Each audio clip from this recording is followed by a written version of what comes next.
1 Samuel chapter 1. There was a certain man from Ramathaim, a Zuphite from the hill country of Ephraim, whose name was Elkanah, son of Jeroham, the son of Elihu, the son of Tohu, the son of Zuph, an Ephraimite. He had 2 wives. One was called Hannah, and the other Peninnah. Peninnah had children, but Hannah had none. Year after year this man went up from his town to worship and sacrifice to the Lord Almighty at Shiloh, where Hophni and Phinehas, the 2 sons of Eli, were priests of the Lord.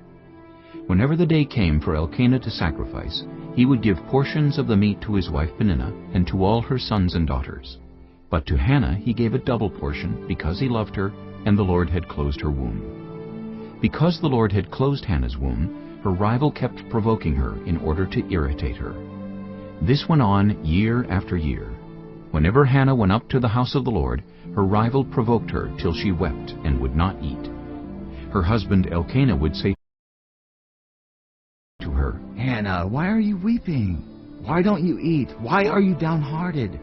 Don't I mean more to you than 10 sons?" Once, when they had finished eating and drinking in Shiloh, Hannah stood up. Now Eli the priest was sitting on his chair by the doorpost of the Lord's house. In her deep anguish, Hannah prayed to the Lord, weeping bitterly. And she made a vow, saying, "Lord Almighty, if you will only look on your servant's misery and remember me, and not forget your servant, but give her a son, then I will give him to the Lord for all the days of his life, and no razor will ever be used on his head." As she kept on praying to the Lord, Eli observed her mouth. Hannah was praying in her heart, and her lips were moving, but her voice was not heard.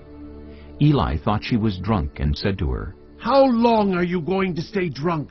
Put away your wine." "Not so, my lord," Hannah replied. "I am a woman who is deeply troubled. I have not been drinking wine or beer.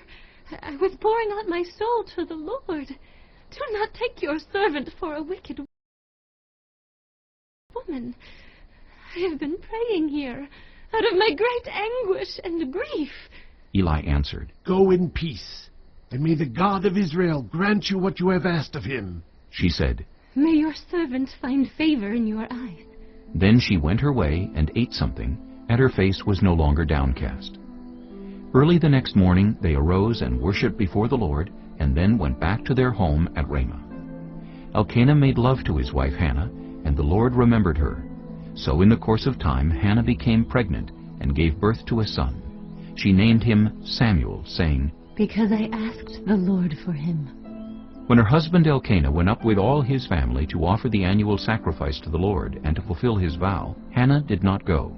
She said to her husband, "After the boy is weaned, I will take him and present him before the Lord, and he will live there always."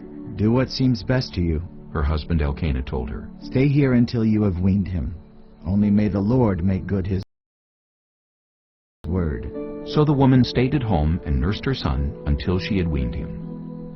After he was weaned, she took the boy with her, young as he was, along with a 3-year-old bull, an ephah of flour, and a skin of wine, and brought him to the house of the Lord at Shiloh. When the bull had been sacrificed, they brought the boy to Eli, and she said to him, "Pardon me, my lord. As surely as you live, I am the woman who stood here beside you, praying to the Lord. I prayed for this child, and the Lord has granted me what I asked of him. So now I give him to the Lord. For his whole life he will be given over to the Lord." And he worshipped the Lord there.